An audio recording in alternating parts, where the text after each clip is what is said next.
Salve, salve, jovenzinhos e jovenzinhas, está começando mais um Corrida on Demand. Brasil!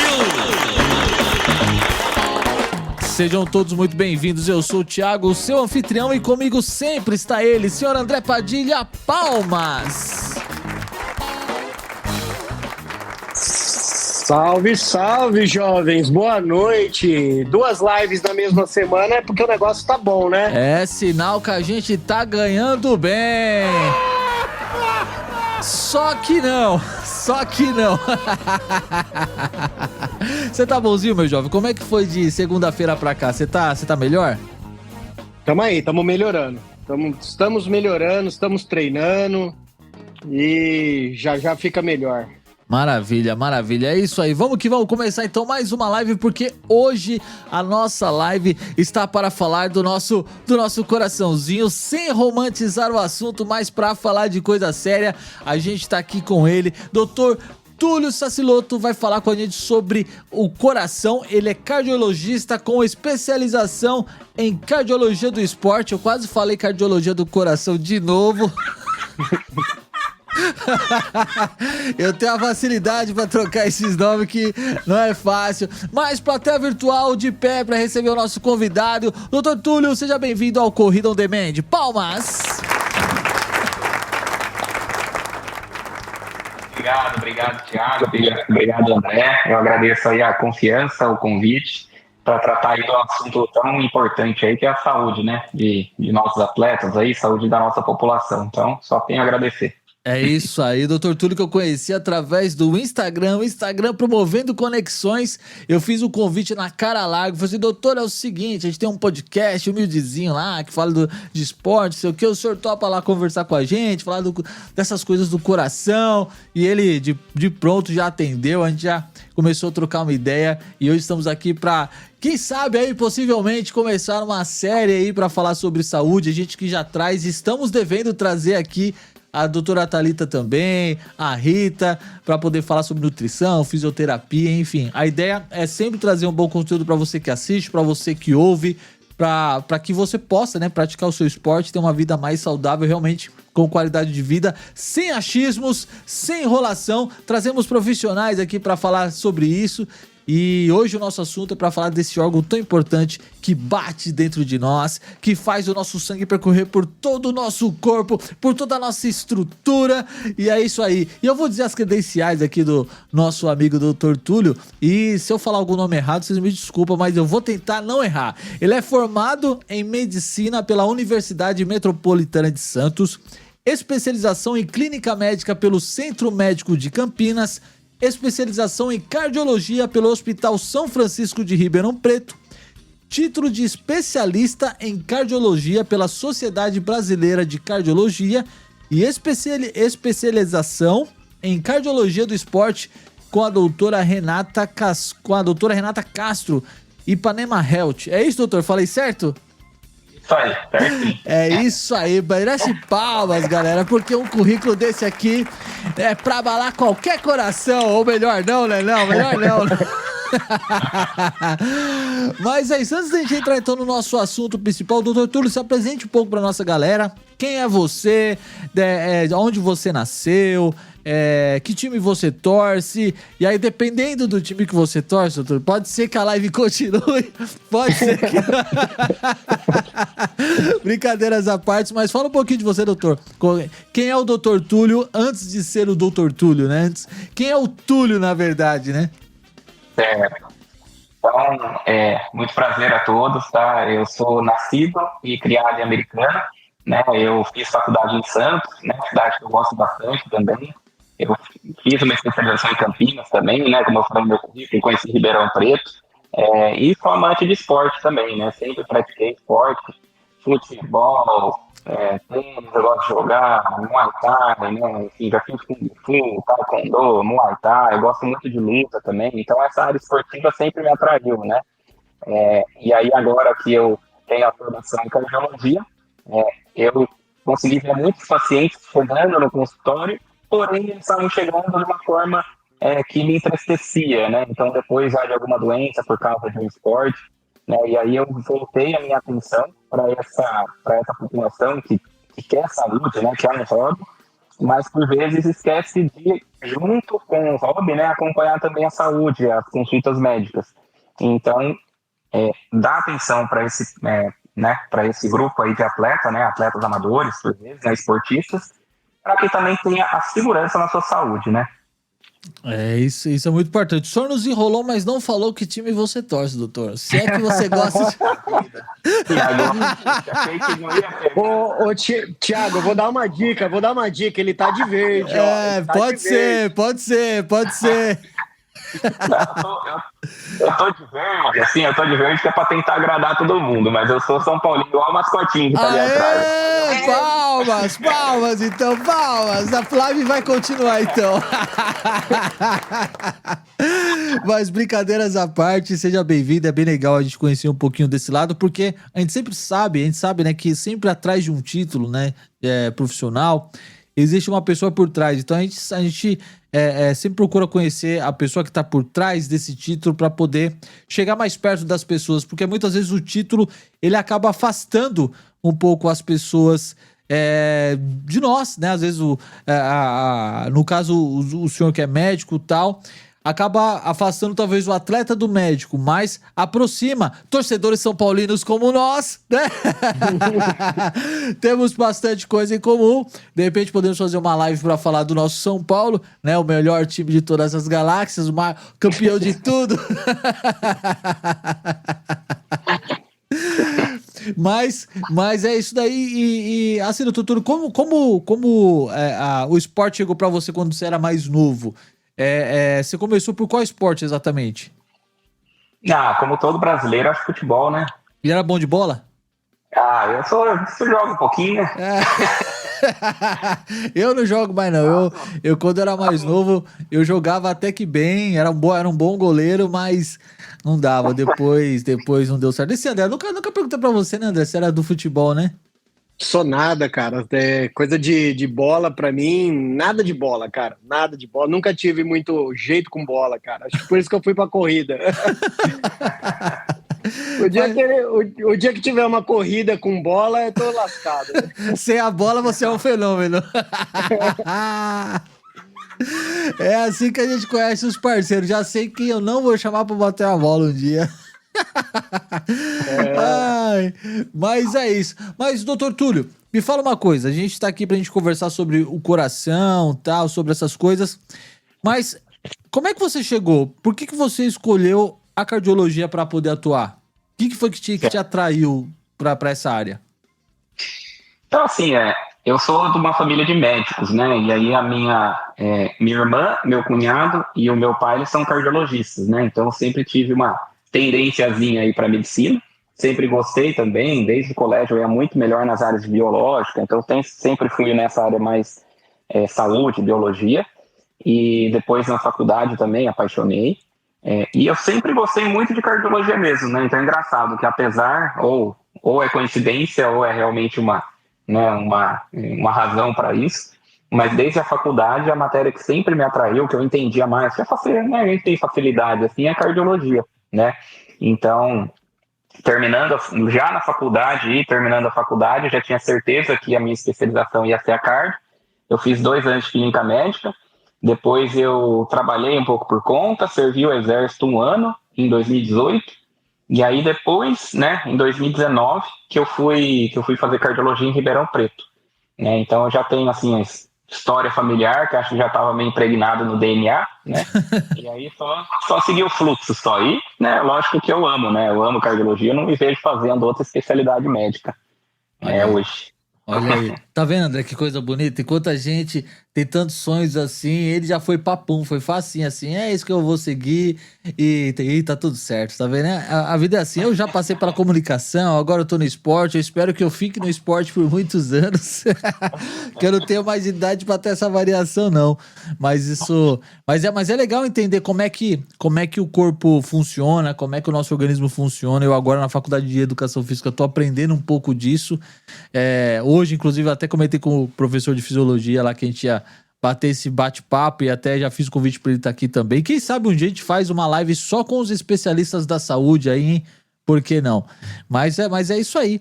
Vou mandar um salve aqui pra nossa galera que já tá aqui no nosso YouTube. A Elisa já mandou um salve aqui. O André Padilha também já tá aqui nos bastidores. Deixa eu aproveitar e testar pra ver se o nosso chat tá funcionando aqui. Porque no último bate-papo ele não tava e não tá aparecendo aqui de novo. Então eu não vou conseguir colocar a tela pra vocês do chat, mas eu vou lendo aqui nos bastidores, beleza? Bom, o tema do nosso programa é isso aí, bora aprender, é isso aí. Vamos falar um pouquinho desse nosso coraçãozinho que é muito importante. Doutor Túlio, a pergunta que a gente sempre faz é... A galera do esporte amador, quando vai começar a praticar o esporte, normalmente a galera negligencia algumas coisas que a gente já sabe, né? Às vezes a pessoa começa a correr porque, né, enfim, foi motivado por alguma coisa, por alguma razão, mas a gente sabe também que é da mesma forma que é tão importante você procurar um nutricionista, que no caso da Rita que tá sempre com a gente aqui, procurar um fisioterapeuta, né, para entender a questão dos movimentos, tal, essas coisas. A tua especialidade também é uma área que a galera talvez devesse procurar mais, mas não procura. Uma vez conversando com um casal de amigos, eles trabalham no hospital, o Vicente e a Cássia, e a Cássia comentou, ela viu que eu tava correndo e tal, e ela me fez uma seguinte pergunta: se eu já tinha procurado um cardiologista, se eu já tinha feito aqueles testes tal que é feito pra ver se eu tinha algum problema no coração. Eu falei assim, ainda não, mas eu tô vendo na USP lá um esquema pra gente poder fazer de forma gratuita, porque esses exames são caros. E eu falei, mas por que você tá perguntando isso, né, Cássia? Ela falou, não, porque essa semana ela trabalha como enfermeira, né, auxiliar de enfermagem, e ela falou assim, porque essa semana chegou um atleta amador no hospital onde eu trabalho, que 24 anos, que tava correndo, fazendo o treino dele, teve um mal súbito. O cara simplesmente apagou, caiu no chão, correram com ele tava lá apagado, depois acabou vindo a óbito. E eu falei, caramba, isso é mais sério do que eu pensava. Consequentemente, acabei lembrando de casos que no futebol, os jogadores morreram por questão de estar lá, teve mal súbito, tal, morte súbita ali, morreu no campo.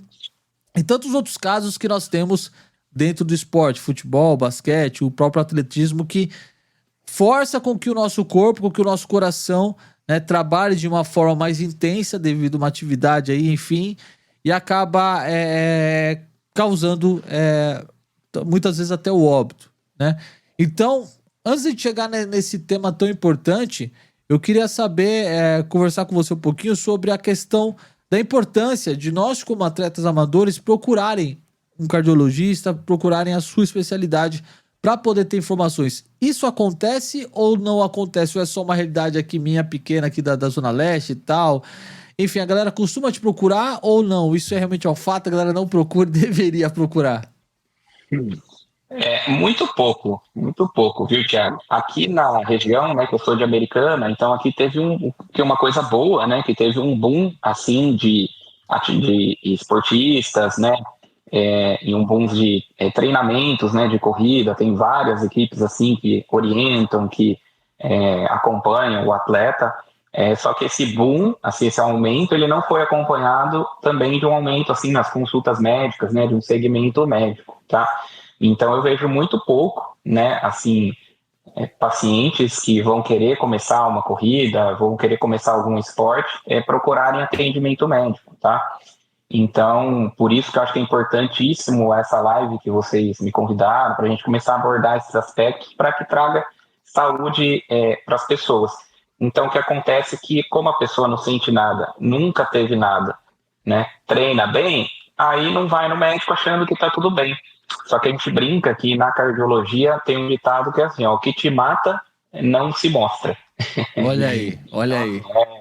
Então, por mais de 80% das doenças cardiovasculares, elas ficam escondidas. E a primeira manifestação, por vezes, de uma doença cardiovascular já é algo bastante grave, né? Então, acho que se eu perguntar aqui para quem está assistindo aí agora ou vai ver a reprise, o que seria assim o mais risco, né? O que a pessoa teria medo, ou o que poderia acontecer, todo mundo vai falar infarto, né? Mas o infarto é uma das causas, né?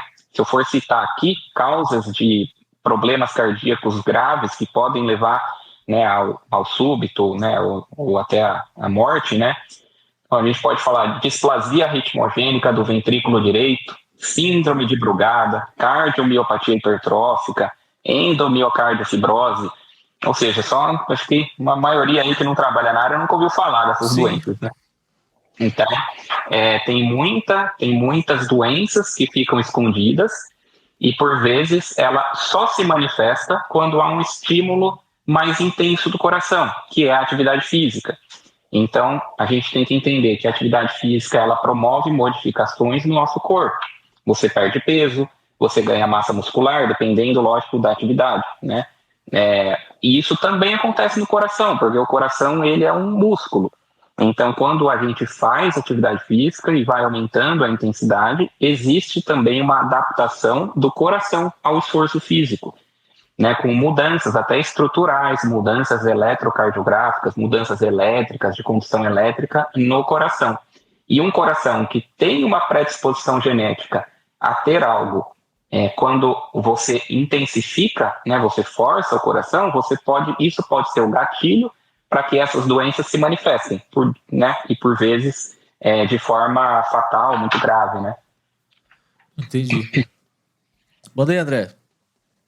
Doutor, eu tenho duas perguntas aqui que mandaram através do Instagram, que eu já vou soltar para o senhor, mas antes disso eu ia até comentar com o Thiago.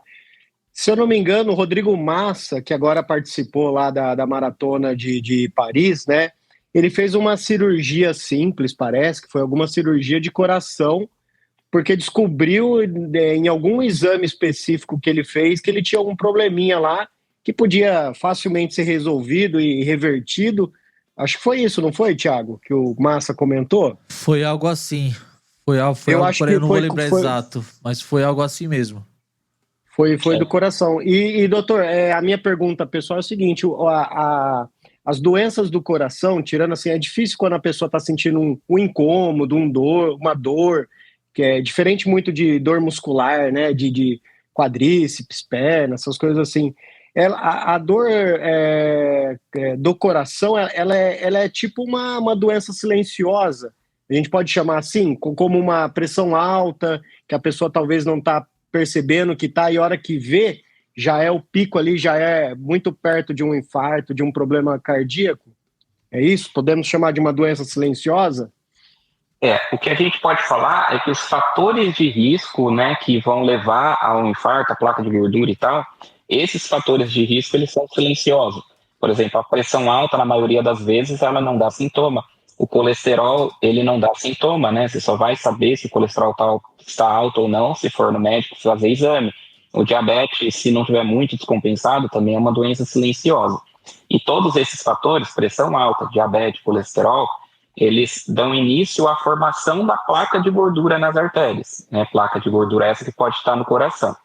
E aí tem um fato interessante, que tem infartos que a gente consegue prevenir porque o paciente começa a ter dor no peito, e infartos que a gente não consegue prevenir porque simplesmente acontece, né? Então, mas como isso, né? Como um infarto, né, a pessoa ia andando e sentia dor, foi no médico, conseguiu, né, fazer angioplastia, que é o stent, né, que abre a artéria, e outros não, né, não dão sintoma. Eu dou de exemplo para os meus pacientes que a placa de gordura nas artérias, ela é como se fosse uma trufa, tá? Então vamos imaginar que tem artéria, né, artéria lá, e aí na artéria tem lá uma trufa. E aí você tem dois tipos de trufa. Uma trufa, ela tem muito recheio e pouco chocolate aqui, tá? Eu vou dar um exemplo bobo assim, talvez o pessoal entenda. Sim. Tá? Então, se você for morder essa trufa, a capinha de chocolate ela é muito, muito fininha, frágil, e aí você consegue já, né, só de encostar assim, ela já quebra e já o recheio já sai, tá?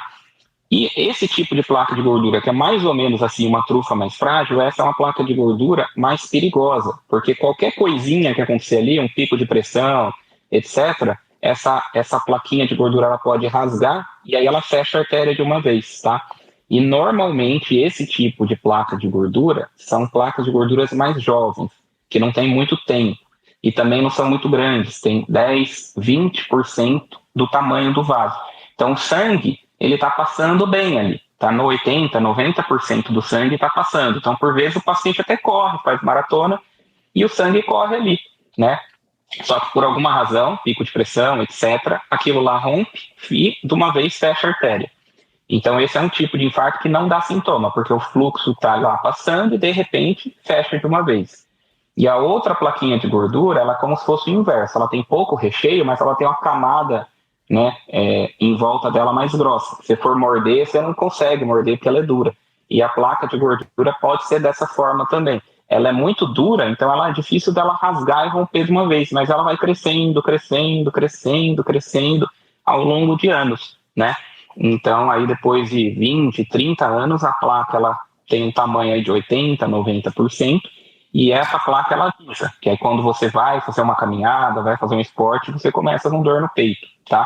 Então, existem esses dois tipos. Infelizmente, 85% dos infartos das placas de gordura são da primeira forma, que não dá sintoma.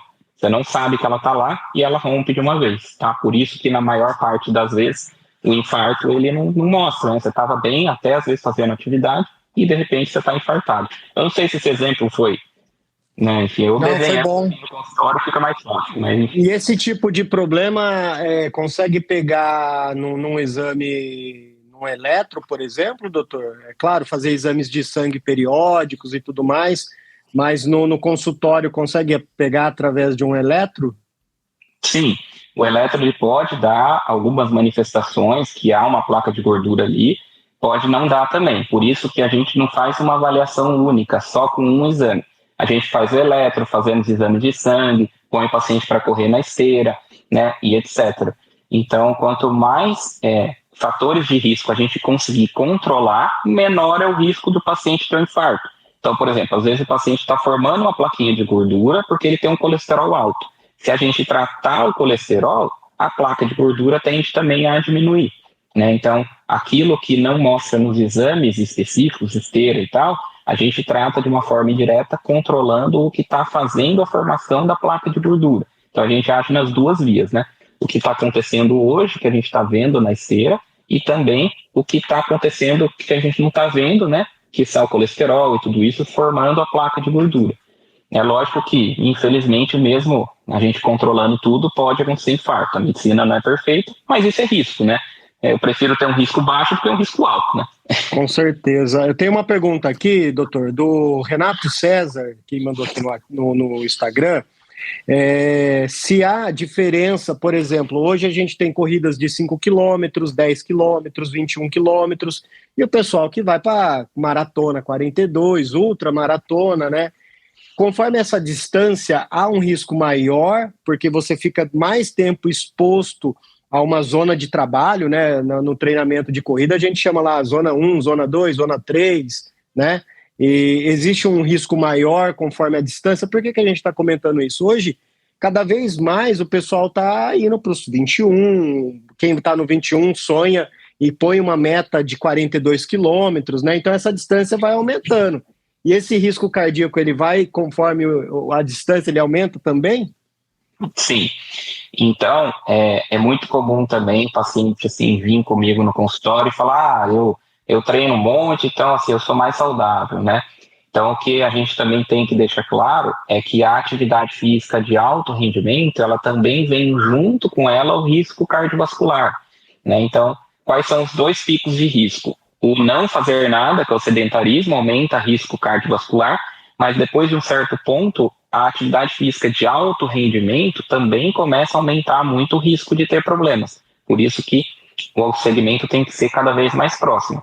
Então, quanto maior a intensidade, quanto maior o alto rendimento, maior é o desgaste do corpo, o desgaste do coração, né? E maior o risco também de ter alguma doença ali se manifestando. Então, sim, quanto maior a intensidade, quanto maior a carga, maior vai ser o risco cardiovascular, mais próximo tem que ser esse acompanhamento e também a fase de recuperação, né, que é importante para o corpo repousar, recuperar essa energia, ter o descanso também, né?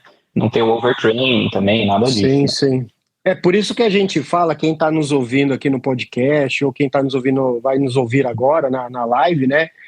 a grande importância da progressão de treinamento. Quando você, vamos supor, põe uma meta aí de 21 quilômetros, 42 quilômetros, ninguém sai hoje dos 5 quilômetros e vai direto para o 21 ou para o 42. Porque essa progressão vai fazer com que o seu corpo se adapte a esse estímulo, né? E, por exemplo, eu vou pegar alguém hoje que corre 5 e jogar no meio de uma maratona, com certeza, primeiro que ele não vai aguentar, pode ser que aguente, mas vai acabar muito fadigado, e você vai colocar o seu coração ao extremo do desgaste, que é uma coisa que ele não foi treinado para isso, ele não passou pelos 4 meses de ciclo, 6 meses de treinamento, é isso, né, doutor? Isso. Exatamente. Então, da mesma forma que... Não, é uma coisa que acontece e tem a ver com isso que o André tá falando muitas vezes, até para quando você tá passando pela fase do treinamento, é o próprio treino de tiro. Né? Você faz lá um tiro mais lento e você força, você dá aqueles tiros de curtas distâncias um pouquinho mais rápidos, exatamente para dizer pro coração, ó, vai se preparando porque você vai receber uma carga de exercício, eu vou precisar que você trabalhe um pouco melhor, mas não pode ser ao extremo, porque senão você fadiga esse músculo, né? Então, isso que o André falou faz todo sentido também por conta disso.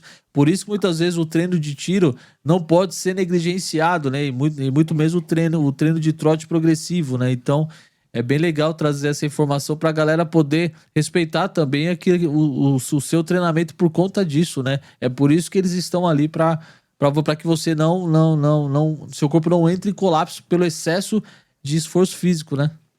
A gente chama esses treinos de tiro, Thiago, de susto. Vamos dar um susto no coração. Gente, não assusta muito não, hein? É só um sustinho, doutor. É só um sustinho, poucos metros. Que senão você vai assustar o cardiologista. A outra pergunta, eu vou aproveitar e puxar mais uma que eu recebi aqui. Depois o Thiago, se ele quiser, ele já puxa a do Instagram, do YouTube. Isso. O César, ele perguntou o seguinte, doutor, que ele já ouviu dizer que a nossa panturrilha é o nosso segundo coração. Tem alguma correlação? O senhor, como cardiologista, pode explicar melhor isso para nós? Acho que em relação à massa muscular, né? Se pegar essa panturrilha ali em peso muscular, né? Talvez seja a mesma do coração. É lógico que isso é muito, não dá assim de a gente para comparar. Mas a panturrilha ela acaba ajudando a bombear o sangue de volta? Essa correlação? Eu acho que talvez seja. Eu nunca ouvi falar assim, eu nunca ouvi esse termo, né? Mas assim, talvez seja pela quantidade de músculo que tem na panturrilha, que seja mais ou menos ali o que tem no coração, e os músculos da perna, tanto coxa como panturrilha, né, eles fazem a drenagem linfática, né, então quando você anda e tal, ele está esmagando a veia, né, e aí está jogando o sangue de volta ali para cima, né, então por isso que no avião, né, o pessoal fala, no avião de voo de 12 horas, a cada 2 horas você levanta, anda um pouquinho, vai até anda pelo corredor, que é para exatamente você contrair o músculo, né, e aí você vai fazendo, né, esse retorno venoso, né, então vai jogando sangue ali de volta do coração, evitando de trombose e tudo isso, tá? Mas tem sentido essa relação com a panturrilha, que é só você pensar, né, o coração é um músculo, então se você está com dor muscular, panturrilha, coxa, o coração também está ali cansado, né, porque ele também sofreu com a pressão alta, sofreu com a frequência cardíaca elevada, então ele também está ali no estresse dele. Inclusive tem estudos científicos, né, que eles pegaram os atletas depois de uma maratona, triatlon, etc., e eles fizeram a coleta da troponina. Troponina é um exame que a gente faz no hospital para o paciente estar infartando, tá? Que é o CPK? O CPK é a creatinofosfoquinase. A CPK ela é mais muscular mesmo, ela é muito inespecífica. Então, se você fizer um treino muscular, a CPK já aumenta. Agora, sim, a troponina ela é mais específica do coração mesmo, tá? Então, você tem que ter realmente um dano cardíaco ali, um esforço, né? Realmente um pouquinho de dano no coração para essa troponina se elevar. E atletas, assim, pós-treino, pós-competição, eles têm elevação da troponina. Significa que o quê? Que houve até dano nas fibras musculares do coração. Tamanha a carga de pressão, de frequência cardíaca. Ou seja, é um órgão que é a nossa bomba e por vezes a gente, né, acaba negligenciando, a gente dá mais atenção dá dor na panturrilha, descansa lá os músculos, mas a gente também tem que fazer uma investigação de como está a bomba, porque é um músculo também e os estudos mostram que também há um sofrimento inerente ao esforço intenso, né? Bacana. Doutor, depois eu tenho 2 perguntas aqui no YouTube e depois eu quero voltar na questão do infarto para fazer uma última pergunta para a gente passar para os próximos temas. Isso é um assunto bem legal porque gera curiosidade de todo mundo e eu acho que é legal a gente depois, talvez no próximo programa, falar só sobre infarto, essas coisas que eu acho que dá pra gente conversar bastante sobre isso. Eu vou fazer a pergunta de trás pra frente aqui no YouTube, porque nós temos uma pergunta da Elis e temos uma pergunta do Antônio Carlos dos Santos. E a pergunta do Antônio acho que vai tomar um pouquinho mais de tempo para resposta, acredito eu. A Elis, ela perguntou assim, por isso é importante por isso a importância dos exames preventivos, né? Aí ela tá falando sobre a importância e ela pergunta se é indicado a cada 6 meses ou 1 ano. Tem algum período que para fazer os exames regularmente? O que você normalmente orienta? Então, quando o treino é mais alto rendimento, treino para meia maratona, uma maratona, aí o ideal é que venha aí a cada 4 a 6 meses, né? Para a gente, às vezes, até fazer o ecocardiograma, que é um ultrassom que olha mesmo o coração, né? Então a gente vê a espessura do músculo, a gente vê o coração contraindo, o coração relaxando, os fluxos, é um exame bem completo. Às vezes, em períodos de alto rendimento, treino para competição, é bom até vir a cada 4, 6 meses. Quando o paciente já está treinando mais para a saúde, por hobby, né, aí a gente pode até deixar 1 vez por ano, porque a sobrecarga do coração ela não vai ser tão intensa como você está, né, treinando progressivamente, aumentando o ritmo, aumentando a carga para um treino de competição. Então isso é muito individualizado, isso depende de qual que é o objetivo do paciente, né? Isso geralmente é discutido no consultório, né, o próprio médico já pergunta qual que é seu objetivo. E aí, através disso, já é definido assim, um segmento. Essa frequência ao consultório médico para fazer exames, a faixa etária interfere ou não? Isso é para qualquer atleta, o que vai depender é a intensidade com que ele executa os exercícios? Tem alguma coisa que ele relaciona ou não? Tá, então vamos lá. Agora acho que muita gente vai ficar assustada aí. A Sociedade Brasileira de Cardiologia recomenda que todas as pessoas, a partir dos 12 anos de idade, tem que ir 1 vez por ano no cardiologista. Ô, louco. Poxa vida. Pois é. A gente acha que é depois dos 40. Não. Porque tem doenças genéticas, tem doenças que a gente já consegue fazer o diagnóstico aí na infância, né? E aí já previne risco de paciente jovem, igual de 24 anos aí na história. Sim. Então, essa questão da idade, doutor, o pessoal comenta muito que quando a pessoa é mais nova, o infarto é mais fatal do que uma pessoa de mais idade, né? Qual é a explicação? Na verdade, não. Eu acredito que esse seja um mito, né? O paciente de idade, ele já tem menos, o coração dele já está mais cansado, já é um coração mais idoso mesmo, né? Então ele tem menos massa muscular viável, digamos assim. Então o pouco que ele tem, se ele perder, vai ser mais grave do que um jovem que ainda tem muito, né? E o resto do coração ainda tem uma capacidade de abraçar, né, a região que se foi. Então isso pode ter discordância entre outros cardiologistas. A minha impressão é que o infarto ele é mais grave quanto mais idade. Tanto que o risco cardiovascular, pela própria Sociedade Brasileira de Cardiologia, o risco cardiovascular ele aumenta mesmo com a idade. Por quê? Porque você tem menos massa viável no coração, digamos assim. Sem contar também que pode entrar outros agravantes, né? O mau cuidado com a alimentação, né? A falta de exercício físico. Quanto a idade mais avançada, né? Vai se passando o tempo. Você não se cuidou quando era novo, quando ficou mais velho, fica mais difícil para você prevenir ou para você poder tentar correr atrás do prejuízo, né? Então, para você que tá escutando, tá ouvindo aí, não tem esse hábito, então já pega essa primeira dica aí, procure o médico, vá ao cardiologista, faça com frequência os seus exames. A gente acabou de escutar que é independente da idade, que é a partir dos 12 anos, então é importante a gente ter essa consciência. Então, bora, isso a começar de nós que estamos aqui na sala, precisamos ter esse hábito e cuidar melhor do nosso coração. Tem uma segunda pergunta do doutor aqui, do Antônio Carlos. Ele mandou assim: o que é prolapso de válvula mitral? Ele mandou um abraço aqui. Outro. O prolapso da válvula mitral é uma alteração que tem na válvula, que é assim, a válvula ela faz assim, então ela abre e fecha, né? Porque o sangue que está aqui, ele tem que o coração encher, né? Aí depois que aqui está cheio, a válvula abre, aí o sangue sai dessa cavidade para cá, depois a válvula fecha. O prolapso da válvula mitral, eu vou dar uma exagerada aqui, tá? É quando uma das portas, ela fecha mais para baixo, tá?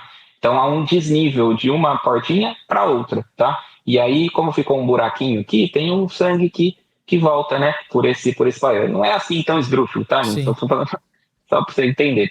Mas aí você pode ter um pouquinho de refluxo. Isso é comum, tá? 30% das mulheres, né? 30% das mulheres têm prolapso.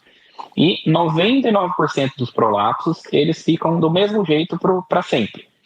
Há a necessidade de acompanhamento, porque essa portinha ela pode abrindo cada vez mais, tá? E a gente precisa fazer um procedimento para pôr ela de volta. Mas isso é muito raro, tá? Isso é mais comum, assim, em prolapsos de válvula mitral, que tem uma outra doença associada, uma síndrome de Marfan, que é uma alteração no colágeno, que o colágeno do corpo todo cresce, então são aqueles pacientes muito altos, sim, pessoas de mais de 2 metros e tal.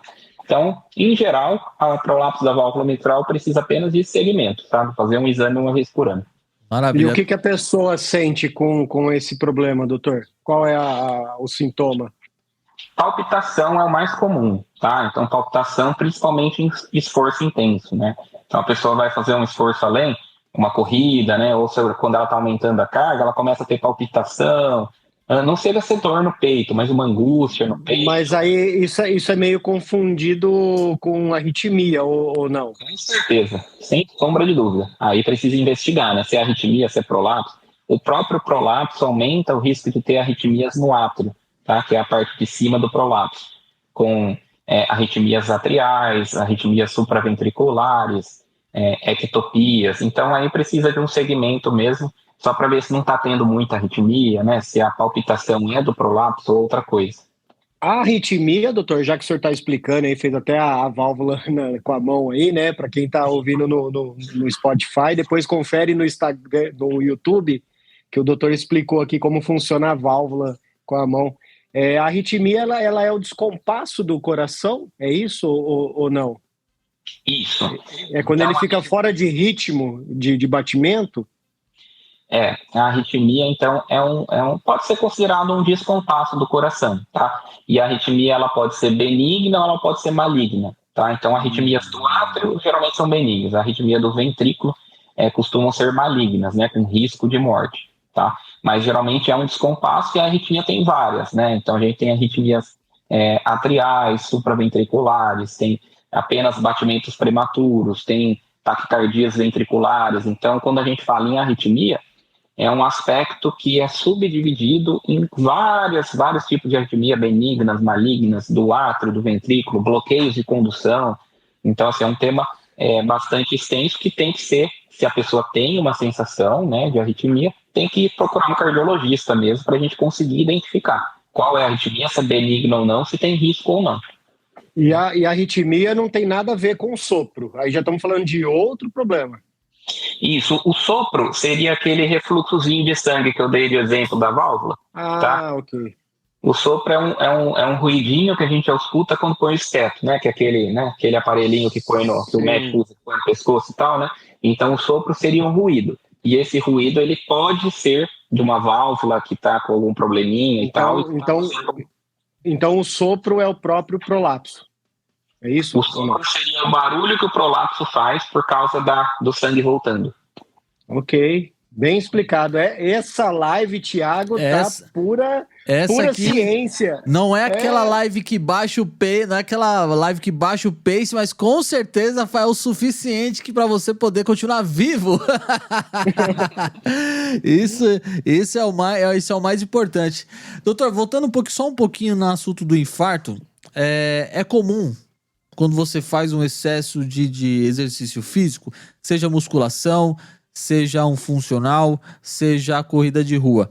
Você sentir uma pressão, uma dor na região aqui do peito, o que é comum devido ao esforço.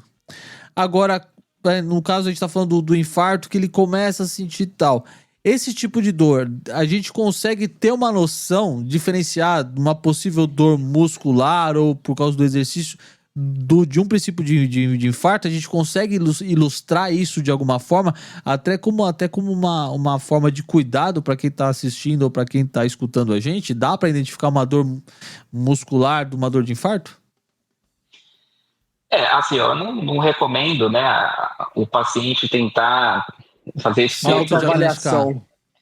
Eu vou comentar disso, mas o ideal é que realmente, se for uma dor que está incomodando diferente, procure o hospital, porque tem dor que, eu vou falar a verdade, já me enganou também, tá? Então teve dor que eu falo assim, não, isso é muscular e o negócio, né? Aí eu pedi exame, porque eu sempre peço exame para complementar, porque medicina engana por vezes a gente, não é tão raro, tá?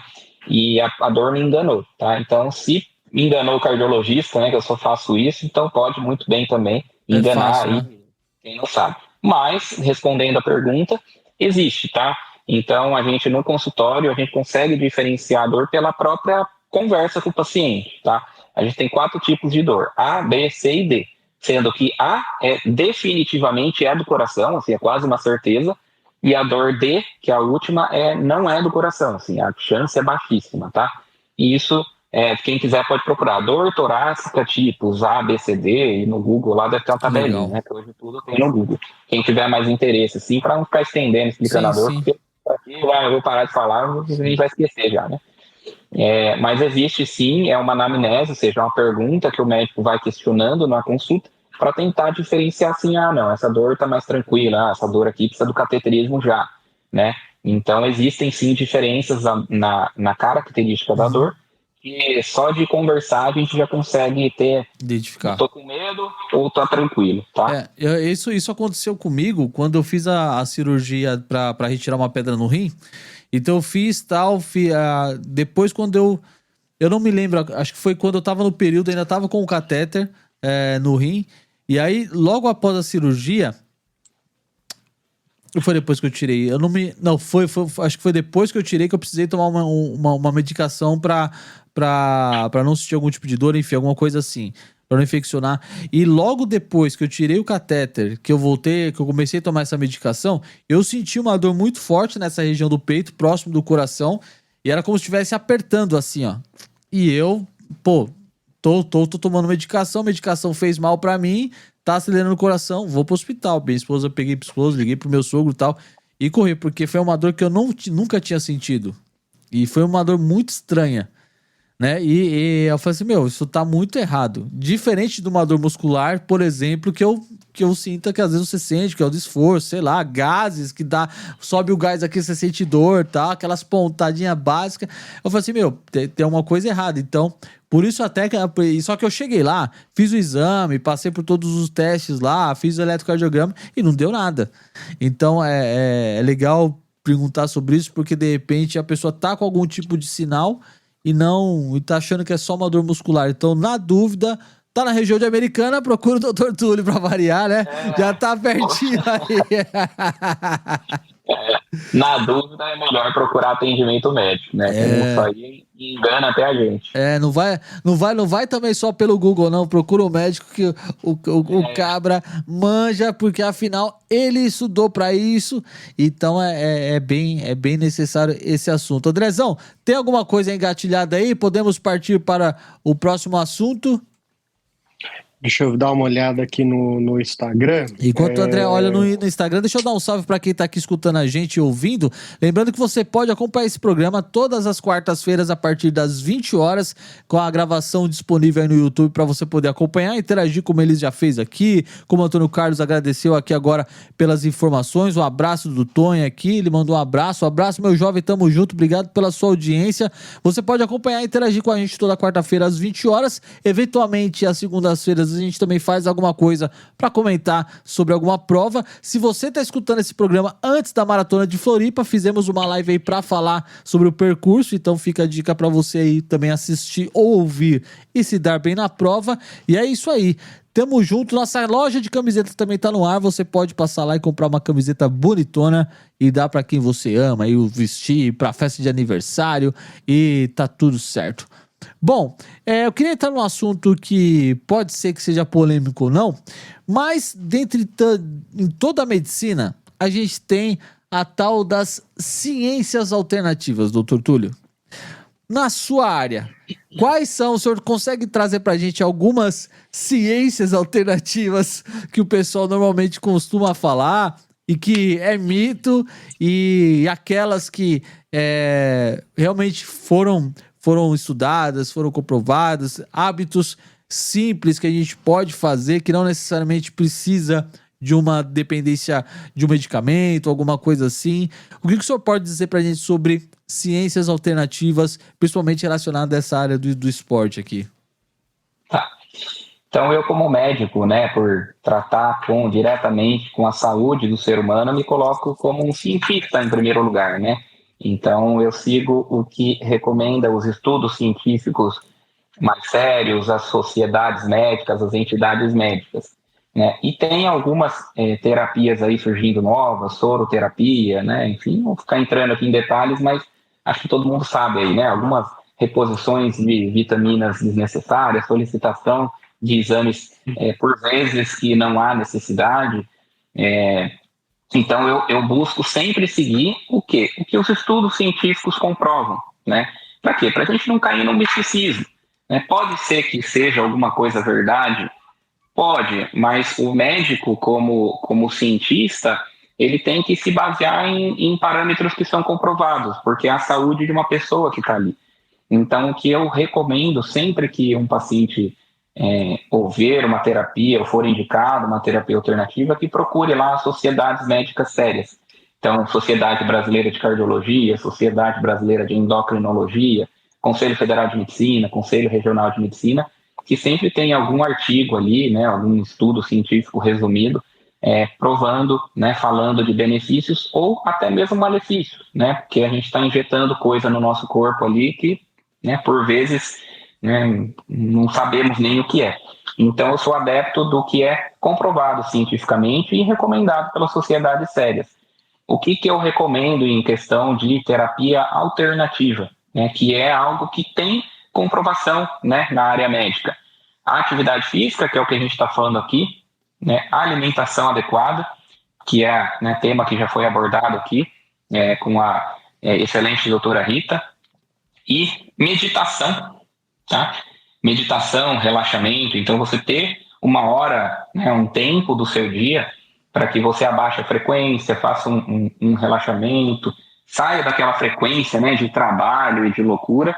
E isso teve, sim, estudo científico que provou que isso reduz doenças psiquiátricas, reduz ansiedade, reduz depressão, aumenta sobrevida, melhora sintomas, reduz internação hospitalar, reduz colesterol. A própria meditação, que é algo que todo mundo pode fazer, é inerente ao ser humano, né, e que é seguro, né? Então, por vezes, a pessoa não treina, não come bem, mas fica tomando soro lá colorido. Então, é uma coisa que, né, para mim, parece ser um pouco antagônico, né? Assim, não é, lógico, gente, para agredir ninguém, né? Não estou falando isso aqui num sentido de julgamento, né? Eu estou me posicionando aqui como médico cardiologista e que expondo aqui, não adianta muito, né, não ter hábitos saudáveis e depois querer repor vitaminas X, Y, né? A gente precisa fazer pelo primeiro o básico, né? Exato. Não, mas é legal, doutor, o senhor falar isso, porque a gente vive num mundo de influencers, de tecnologia, de coisas, enfim, que descobrir uma fórmula que vai resolver o seu problema. Inventaram até como é que fica rico vendendo curso por aí agora. Eu vou ficar rico, vou te ensinar a fazer curso vendendo curso. Então, assim, cada doido com a sua doideira, mas é legal você falar isso exatamente por causa dessa questão. Às vezes você fica muito ligado na internet, a internet pode facilitar, pode te ajudar em muitas coisas, como a gente já viu exemplos aqui, mas também pode te iludir a levar a ter tratamentos alternativos que na verdade não são eficazes, pelo menos até o momento, não cientificamente falando. Então é legal você procurar realmente, né, não ir atrás somente dos gurus da internet, mas procurar para ver se tem um estudo científico, se tem artigos, né, se tem realmente uma base que valida aquilo, né, ou para que afinal a gente está falando da sua saúde. Eu acredito que quem está escutando ou quem está assistindo deve prezar o mínimo pela sua saúde, né? Se procura ciências alternativas, é porque de alguma forma pense em prolongar a sua vida, ter uma saúde melhor, mas na dúvida, né, vamos procurar naquilo que já funciona há mais tempo, que já tem base, né, é melhor não arriscar, né? E com relação a meu pai até mandou uma pergunta aqui, eu acho que se encaixa talvez nisso, em questão de ciências alternativas, sucos detox, à base de mel, gengibre, traz algum tipo de imunidade, tem algum benefício para o coração? Essa é uma das perguntas que ele mandou aqui, tá? A questão, e aí ele fez uma outra pergunta também, referente à questão do Covid, se isso afeta alguma coisa diretamente o coração, se a questão, se o funcionamento do coração tem algum tipo de envolvimento com a imunidade, que envolve outros tipos do nosso corpo, como o aparelho respiratório, né? Tem alguma ligação com o coração, questão de imunidade ou não tem nada a ver, são outras coisas, enfim. Tá.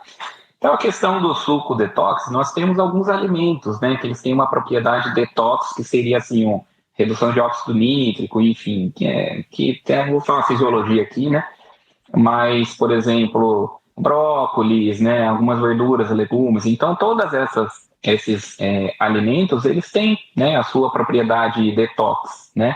Agora, o que a gente recomenda? Eu não vou falar que não é para tomar, né, o chá detox com mel, não sei o quê, porque isso é natural, né? Você vai pegar as substâncias ali que são do dia a dia, vai deixar tudo junto, tomar mel, então não vai causar um mal. O que a gente sempre recomenda é que o paciente não deixe de tomar seguir o seu tratamento convencional. Então não deixe de tomar o remédio que o médico prescreveu, né? Não deixe de tomar o seu remédio de colesterol, de pressão. Então, vai fazer mal o suco detox? Não. Vai fazer mal se o médico ou quem passou falar que você não precisa mais tomar o remédio de pressão e aí tomar o suco, né, de não sei o que com limão, que isso aí vem bastante na história, viu? Isso aí é tudo... Então, assim, eu não sou contra, né? Eu não sou contra. Só tome o seu remédio e também use o seu suco lá detox, né? Se você gosta e tal. O chazinho da vovó que funciona. Não tem problema. Só não substitua, né? Não substitui um pelo outro. No Covid, tá? O risco do Covid associado aí à atividade física, que é o tema, é porque 30% das infecções por Covid geram miocardite, tá? Então, é um tema bem polêmico também o da miocardite, tá? Então, a infecção por Covid, ela gera, em 30% dos casos, miocardite. E, por vezes, a miocardite ela fica assintomática, ela não mostra sintoma. Então, o paciente, às vezes, fica sem diagnóstico.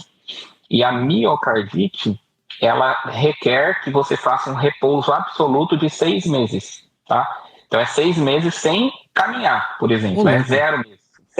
6 meses, absoluto repouso, tá? É levantar para ir no banheiro só e olhe lá subir escada, hein? Subir escada ainda devagar. Por quê? O que é a miocardite, tá? O que é a sinome? E miocardite é uma inflamação do músculo cardíaco, das fibras musculares do coração. E essa inflamação, ela tem um tempo de aproximadamente 6 meses para realmente o coração voltar ao normal. Então, a fibra do coração, ela está inflamada. Então, ela está ali sofrendo, tá? Por quê? Porque o vírus ficou ali agredindo ela também. Se você esforça o coração com a fibra já meio sentida ali, isso pode gerar uma arritmia ventricular com morte súbita, tá? Então, o risco da miocardite, se você não tiver o diagnóstico ou se você não respeitar o repouso, é morte súbita mesmo, tá? Então, é extremamente importante. Então, a questão do Covid, que eu acho que todo mundo aqui teve algum conhecido que teve Covid leve e depois de 2 meses morreu do nada, certo? Eu acho que todo mundo tem uma história dessa. Todo mundo. O que era isso? E o que era isso na época? Isso provavelmente foi uma infecção de Covid que teve miocardite, que não foi diagnosticada, o paciente voltou a fazer atividade física em 2 meses e teve morte súbita por causa de arritmia ventricular. Hoje em dia a gente sabe disso. Engraçado, doutor, eu tive Covid e assim, a minha recuperação foi bem lenta. Foi bem lenta. Eu tive dificuldade. Dengue também eu tive dificuldade na minha recuperação, até para voltar aos treinos. Então é legal você falar isso, porque para eu não fazia a menor ideia de que a Covid, ou não sei se a dengue tem alguma coisa com relação ou não. Se você quiser explicar também algo com relação a isso, eu acho que dá pra gente explorar também.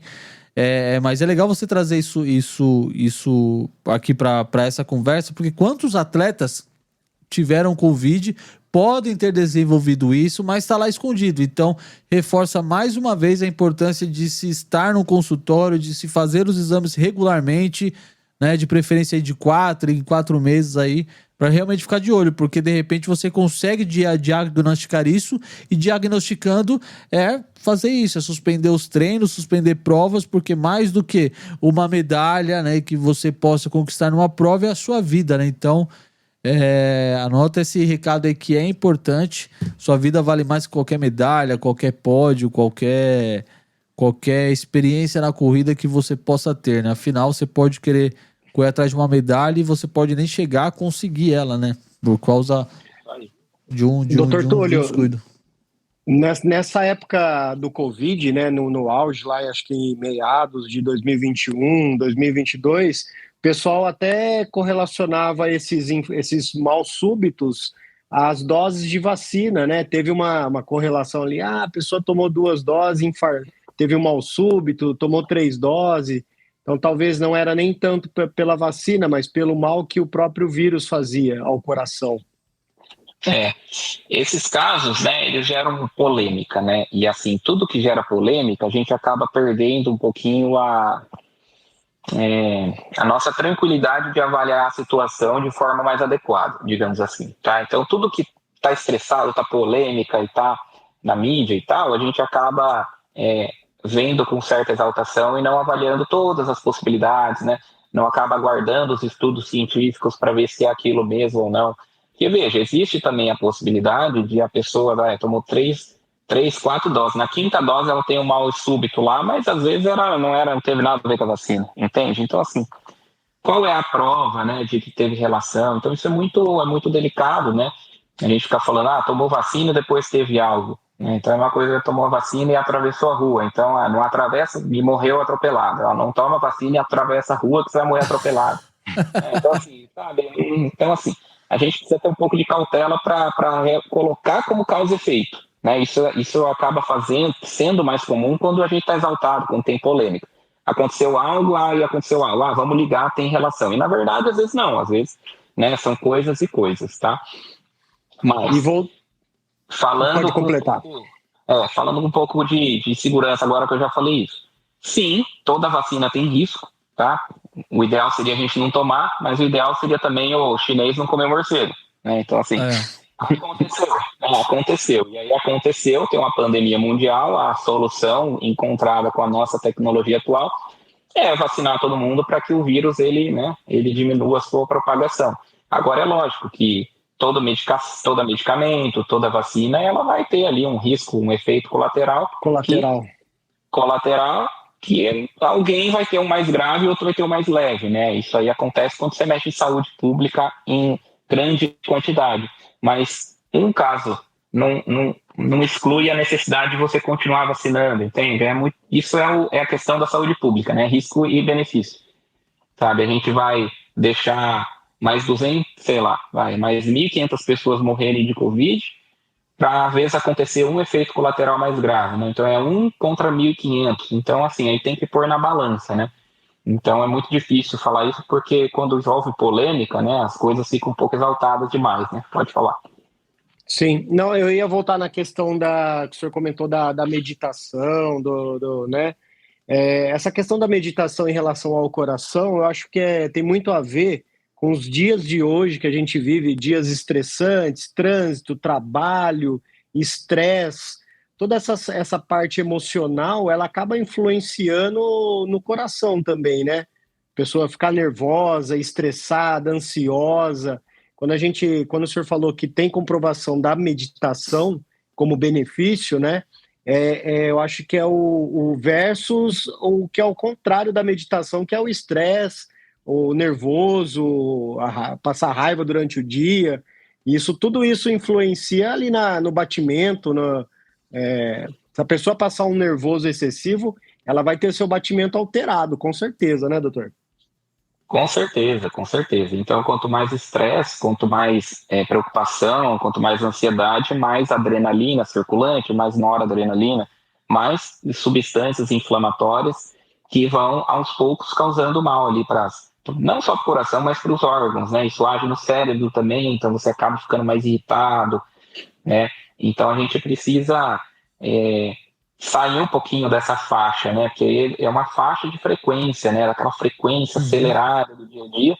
A gente precisa sair dessa faixa de frequência acelerada e começar a baixar um pouco a frequência, né? E a meditação, ela não age apenas no momento que você está fazendo lá o relaxamento. Isso é uma programação que você faz para o seu cérebro para que ele, aos poucos, né? Ele vá baixando a frequência. Né? Reduz, e aí quando você menos espera, você está no seu trabalho, você já está mais calmo no seu trabalho, você não está tão ansioso, você resolve as coisas com mais facilidade, com mais tranquilidade. Então isso é uma reprogramação do cérebro, né, que não vai agir apenas no momento, vai agir durante, né, o dia todo, né, e aí você vai virar isso uma nova rotina para o seu cérebro, por isso que reduz risco, porque não age só no momento. Né? O cérebro ele acaba entendendo, ele fala, então não é para ficar tão agitado, né? Como se fosse assim, então peraí, então entendi, então é para eu ficar agora a frequência mais baixa. E aí ele acaba vivendo nessa frequência também. Por isso que reduz risco de infarto, reduz risco de AVC, reduz ansiedade, reduz depressão, né? Então há uma ligação direta, né? Você está imediatamente agindo nessas substâncias que estão sendo liberadas, né? Com o mal. Por isso, Thiago, não me estresse, viu, Thiago? Não você me estresse. Para de me estressar. Eu vou mandar essa live pra minha mulher. Mulher, não me estressa, porque senão... Aí eu durmo no sofá e não dá. Mas é isso. Nossa, o bate-papo tá muito legal. A gente tinha alguns temas aqui pra falar ainda, mas eu vou puxar o último tema aqui pra gente já ir pros finalmente, pra gente poder trazer o Dr. Túlio aqui de novo para falar sobre a questão do mal súbito, da morte súbita. A gente só vai dar uma leve pincelada nesse assunto, mas a gente vai precisar entrar nele com mais detalhes. Mas antes, Dr. Túlio, eu queria que o senhor falasse um pouquinho sobre a obesidade e os seus riscos. Por quê? Na corrida de rua, a gente, até no pós-pandemia também, principalmente mulheres, homens também acontece, mas em questão da vaidade. A mulher que acha que está acima do peso ou que realmente está acima do peso acaba procurando a caminhada e a corrida de rua para poder perder peso, para poder ter uma melhor qualidade de vida. Ok, mas a gente sabe que a obesidade ela traz por consequência vários problemas para o coração.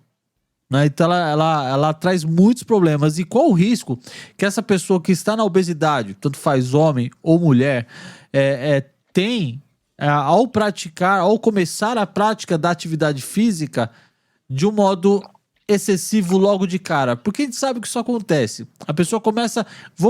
Para começar a correr não precisa de muita coisa, é só correr. Só que não é só correr, já fazer 10, 15, 20 quilômetros que a gente falou aqui no começo. Existem etapas, você precisa mostrar para o seu corpo que ele vai sair de uma rotina sedentária para uma prática de exercício. E às vezes essa mudança e talvez a ansiedade de querer fazer, de querer o resultado rápido, isso pode se encaixar também até para quem está na academia fazendo treino de musculação. No caso de uma pessoa obesa, quais os riscos que ela tem de se começar a fazer uma atividade física e já começar, em excesso? Quais os riscos que ela tem de saúde? Tá. Então a obesidade, né, ela é uma sobrecarga aí para o corpo, né, para o coração. Então, por vezes, depende do tempo já que a pessoa, né, tem esse sobrepeso, já há alterações estruturais no coração. Então, tem hipertrofia, tem uma disfunção diastólica, que é uma deficiência do coração se relaxar, tá? Já tem uma pressão alta, que aí piora um pouco mais a hipertrofia. Pode ter alguma lesão renal por causa de uma pressão alta, colesterol, triglicérides elevado, pode ter um pré-diabetes ou até um diabetes. E todas essas doenças, né, como a gente comentou já, elas são silenciosas. Então, por vezes, a pessoa já está ali uns anos e anos com essas doenças de forma silenciosa, sem saber, e o coração, o corpo, o rim, ele já está ali meio sofrendo, digamos, né? E aí aquilo que eu comentei já, o coração já está meio sofrendo, aí você começa a fazer atividade física sem ter, né, um segmento, e aí você pode predispor a algo ruim, querendo fazer algo bom, né? Querendo melhorar a sua saúde, sem um segmento adequado, sem saber se precisa resolver alguma coisa antes, controlar uma pressão antes, controlar um colesterol, você pode se colocar em risco também, tá? Então, todo mundo, né, que pretende, né, sobrepeso ou não, mas que pretende, mas principalmente, né, quem tem aí o sobrepeso, pretende começar a atividade física, é importante vir fazer os exames e começar leve e aumento gradativo, né?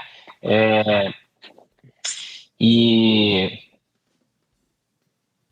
acho que também é importante a gente colocar um treino de força também, tá? A gente fala muito assim, treino, beleza, perder peso e tal, começar a correr. Mas lembrando que há uma sobrecarga ali da articulação, tá? Eu tô, né, como a gente entrou nesse assunto, só para abordar um pouquinho alguma coisa fora aí da cardiologia tradicional. Então, a gente tem uma sobrecarga também da articulação.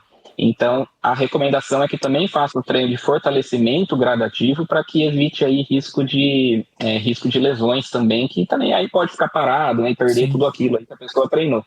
Tá? Então, o que eu recomendo?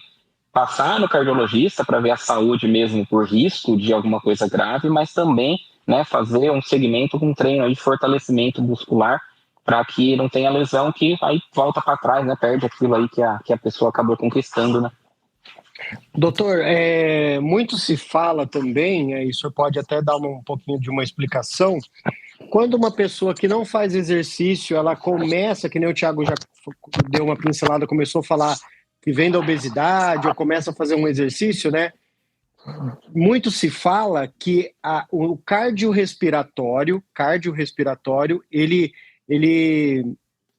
avança mais rápido que a força muscular, né? Que o seu coração e a respiração, né? O trabalho de cardio ali, ele evolui mais rápido do que o seu músculo de perna, seu músculo de braço. É isso mesmo? O nosso cardiorrespiratório evolui rápido assim? E depois que a musculatura vai buscar a parte de força? Tem uma certa relação nisso, né? Porque o treino de força, ele depende da hipertrofia, né? Então, você depende de o crescimento, né? De formação de novas fibras musculares. Então, isso aí tem um tempo um pouquinho mais prolongado. Então, por vezes, você consegue ter aptidão física, né? Mas aí te falta um pouquinho a questão de força, de arquitetura do músculo mesmo, porque existe um tempo de crescimento da fibra, né? Existem formas de a gente acelerar, né, esse crescimento de forma natural, tá? 3 tipos de treino, né? Tudo isso, tipo de treino de musculação para você ter um crescimento mais rápido da fibra, mas por causa da natureza da fibra mesmo, né? Do músculo, que é um tempo de você daquilo formar novas fibras e tal, é mais rápido você ter uma aptidão cardiorrespiratória do que de fato você ter um preparo Força. De hipertrofia, isso aí. Entendi. E para a gente ir para finalmente, doutor, a gente sempre comenta com os convidados aqui. Só porque ele ia comentar, ele acabou caindo. Nós continuamos aqui. Eu queria, doutor, só para a gente poder encerrar, eu não sei o que o André ia falar, mas enfim, a hora que ele voltar, ele fala, ele conclui. A questão do mal súbito e da morte súbita. Não precisa. Eu sei que é um assunto vasto esse, e as nossas horas já se avançam, mas tem diferença entre os dois? O que o senhor consegue dizer pra gente aí em rápidos minutos, pra gente poder partir pros finalmente aí, pra não tomar muito seu tempo também? Fala um pouquinho pra gente sobre o mal súbito e a morte súbita, se é a mesma coisa, se não é, enfim, o que a ciência diz sobre isso, sobre esse assunto que é tão polêmico, que foi o caso que me despertou a ideia de poder realmente procurar um médico para isso, né? Tá. Então, acho que o mal súbito deve ser um nome mais popular de uma perda da consciência, né, um desmaio, e aí pode ter várias causas, né? Então, o mal súbito, que é um desmaio, pode ser uma crise convulsiva, pode ser uma crise epilética, pode ser uma queda de pressão, pode ser várias coisas. A morte súbita aí já é algo mais grave, né? Houve uma parada cardíaca, ou seja, o coração ele estava bombeando ali, ele parou, né? Então já é algo mais grave, porque se não for nada feito, não for feita uma massagem de reanimação, né? Que é aquela massagem, a pessoa vai continuar morta ali, né? Então acho que o mal súbito seria talvez o desmaio, né? O termo popular para desfaleceu, né? Seja pode estar vivo ou pode ter morrido mesmo, né? Teve um mal súbito ali, a gente não sabe. Agora, a morte súbita é a perda, né, da contração do coração de forma súbita, né? De forma aguda, né? Tem alguma coisa a ver, eu não vou lembrar, vou ser meio poético agora, tá? Eu não vou dizer se eu vi isso num filme ou se eu vi alguma aula que eu participei, mas aquela questão de você inclusive teve até um colega de lá da Band News que passou por isso, questão de muito nervoso, essas coisas assim, ele teve um apagão e foi hospitalizado, depois voltou, ficou bem e tal. O mal súbito, ele pode ser considerado, não sei, né? Eu vou romantizar aqui, como se fosse um interruptor. Tipo, o coração entendeu que o corpo tava tendo algum tipo o sistema nervoso deu algum sinal pro coração, falou assim, ó, desliga, porque senão a pressão dele vai explodir, desliga pra dar um reset, igual a gente fazia no videogame, dava um reset pra desligar o jogo e voltar de novo.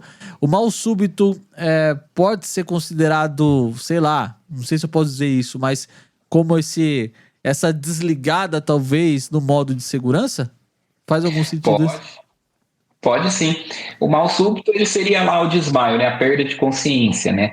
E esse desmaio, ele pode ter várias causas, né? Desde uma fuga psicológica, né?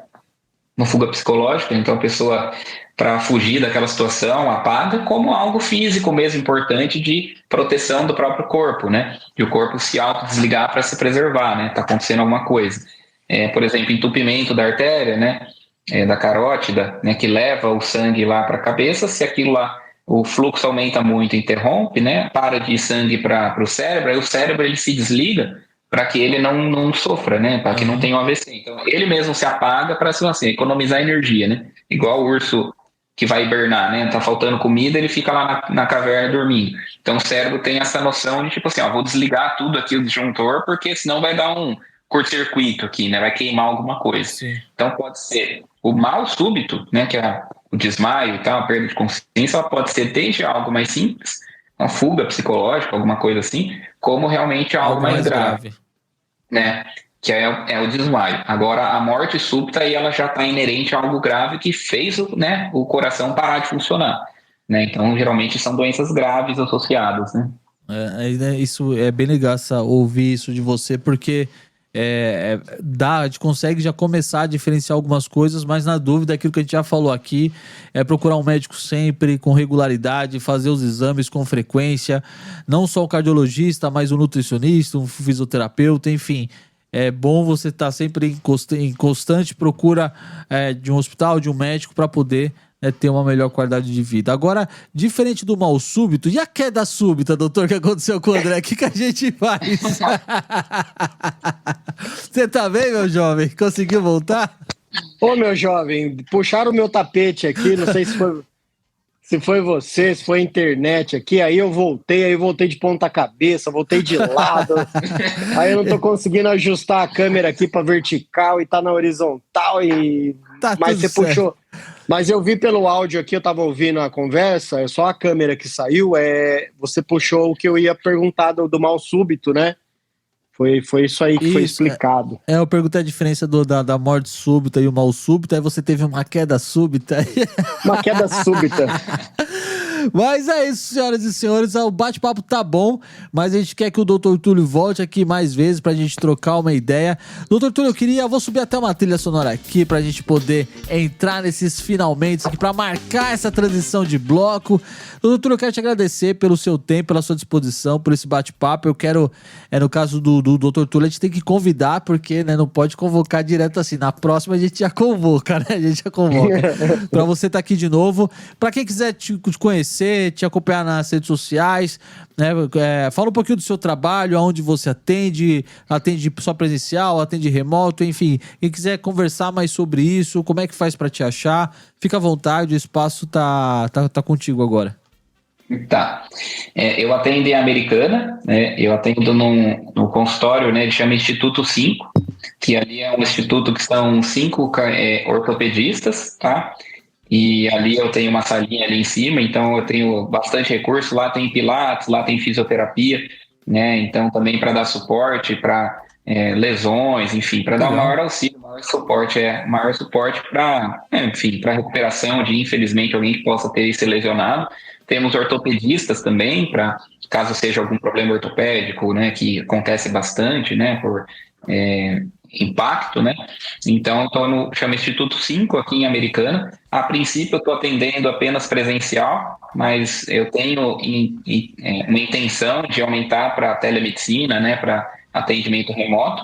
No momento aí tá bastante corrida a vida, mas se tiver aí uma demanda e tal, eu posso, né, também antecipar aí esse atendimento remoto. Então, é um consultório bastante novo, ele foi inaugurado em agosto do ano passado, então está fazendo um ano agora, né? Teve até a comemoração de um ano aí mês passado, então é bem bonito, tem um laguinho com carpa ali, quem quiser um dia visitar aí para passar em consulta, dá para tomar um cafezinho olhando as carpas ali, dá até para fazer uma meditação ali com as carpas também, um consultório novo, bem bonito. Aí sim. E o seu Instagram, o Instagram do estúdio, como é que o pessoal te acha? Lembrando que o Instagram do doutor já tá aqui na descrição do vídeo e do podcast. Do estúdio eu vou colocar também aqui para ficar mais fácil. Já faz o convite pro pessoal aí também. E para seguir, acompanhar, enfim. Fica à vontade. Perfeito. Meu Instagram é @Dr. Túlio Saciloto, tudo junto é DR, né? @Dr. Túlio Saciloto e Saciloto com 2 T's. Eu posto aí comentários, né? Eu sempre posto um caso clínico. Geralmente eu gosto de postar um caso assim de consultório mesmo, né? Então, um caso real que eu atendo, né? Que a gente pega de todo que é tipo de doença rara, né? Amiloidose, sarcoidose, né? Então, tem várias doenças assim, que alguns nomes eu até falei aqui hoje, né, que o pessoal tem um vídeo que é síndrome do coração partido, se vocês quiserem dar uma olhada lá, é uma coisa bem diferente. Então são sempre assim, algumas doenças mais diferentes, umas também comuns, mas que sempre é caso real, né? Então é legal porque são casos reais, não são casos de livro, né? E aí pode dar uma olhadinha. Esse eu ainda não vi, mas só pelo título eu vou lá ver e vou compartilhar no perfil do Corredor Demente. Mas é isso, meu jovem. Obrigado, doutor Túlio, pelo seu tempo, pela sua disposição, por esse bate-papo. Foi muito legal. Quero te convidar para a gente voltar aqui mais vezes, falar mais sobre saúde, falar sobre os riscos do coração, falar mais sobre isso. Acho que sempre dá uma boa conversa. Acho que é sempre importante a gente falar sobre isso, trazer esse tipo de informação. A gente gosta muito de falar sobre corrida, falar sobre prova, falar sobre um monte de coisa, sobre pace, relógio, tênis, gel. Mas também a gente precisa lembrar de cuidar dessa carcaça aqui, né? Como a gente vê sempre que pode, traz a Rita, traz a Thalita e tal. Então é legal ter você também nessa nossa rede de profissionais da saúde que entendem do assunto, que estão aqui perto da gente, né? Modo de dizer assim, por essa conexão próxima que a gente tem. Então, obrigado e espero que ter você aqui mais vezes pra gente trocar mais essa ideia. Fechado? Fechado, eu agradeço, foi um prazer aí, muito gostosa a conversa, espero que tenha dado aí um conhecimento diferente, ajudado aí os telespectadores, agradeço quem assistiu, quem fez pergunta, e vamos para a próxima agora. É isso aí, meu jovem, muito obrigado, Andrezão, depois de uma queda súbita. Levantei, voltei. A câmera tá diferente, mas eu voltei. Doutor Túlio, obrigado, viu, pela contribuição. Nossas lives aqui são bem isso mesmo, contribuições de informação, de saúde, de nutrição. E hoje o senhor contribuiu bastante para o pessoal que nos segue aqui no canal. Farei uma visita, vou tomar aquele café com as carpas. Vamos marcar aí uma consulta aí. E lembrar aqui, Thiago, o seguinte, tem muita, ia comentar isso durante a live, tem algumas provas de corrida, né, que eles pedem uma carta, um atestado médico. Não sei se o doutor já acabou fazendo uma dessas, examinou, né? Recentemente eu tive que fazer uma carta dessa, mandei, fiz um exame, uma avaliação clínica, né, física, e tive que anexar lá no site do organizador para mandar essa carta de aptidão física para a prova, né? Algumas provas pedem essa carta do médico. Bacana, não sabia disso daí não. Algumas provas pedem. Se você não mandar a carta, não fizer o upload dela no site do organizador, no dia da retirada do kit você não consegue retirar. Olha aí, perde investimento. Eu fiz algumas já. Olha aí, tá vendo? Então, se você for precisar fazer algum exame, já sabe, nossa indicação do Dr. Túlio aqui está aqui pra te atender. Mas é isso, meu jovem. Mais alguma coisa, mais algum recado especial, algum beijo pra alguém, Andrezão, que você queira fazer? Hoje não, só dizer que amanhã tem treino e vamos que a prova tá chegando, a prova-alvo tá chegando. É isso aí, meus jovens. Então, se tá tudo certo, recados dados, eu quero agradecer a todo mundo que mandou o seu salve. Meu pai acabou de chegar da igreja aqui, mandou um cheguei aqui no chat do YouTube. Seja bem-vindo, papito. Meu pai sexta-feira faz aniversário. 65 anos do velho que me levou pra corrida. Palmas pra ele. Estaremos na sexta-feira comemorando 65 anos do meu papito, com muita corrida lá no Parque do Carmo, aqui na Zona Leste de São Paulo. E haverá sinais lá no Corredor Demente também. Vamos registrar esse treino aí e tá tudo certo. Quero agradecer a todo mundo que participou, então, que acompanhou essa gravação ao vivo aqui no nosso YouTube. Mandar um salve em especial pro pessoal que fez a pergunta, pra Elis, pro Antônio Carlos. Obrigado pela presença de vocês, pelo meu pai que chegou aqui agora, que mandou a sua pergunta também antes da live, todo mundo que participou, que mandou no Instagram do André as perguntas. Essa participação de vocês é fundamental. Então fica a dica para você que consegue acompanhar depois o a publicação em podcast. Você pode participar ao vivo com a gente, ou então mandar a sua pergunta depois, deixar nos comentários no YouTube ou até na própria plataforma do Spotify, que a gente caminha pro Dr. Túlio, ele responde e a gente traz para vocês aqui, tá certo?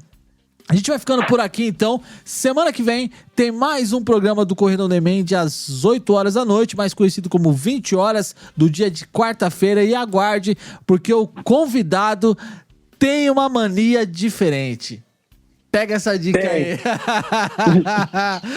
Vamos falar sobre mania. Quem ficar ligado vai responder. Quem será o nosso convidado? Quem? Posso dar mais alguma dica, André? Você acha que eu dou mais alguma dica? Não? Só mania. Só mania. Vamos comer um pastel depois, então, né? Vamos comer pastel. Beleza. Anota essa dica aí, comenta depois se você sabe de quem nós estamos falando. Quarta-feira que vem nós estamos de volta. Um grande abraço. Sobe a trilha, DJ Mocinho do Som, sobe a trilha. Vamos ficando por aqui. Um grande abraço. Valeu. Tchau.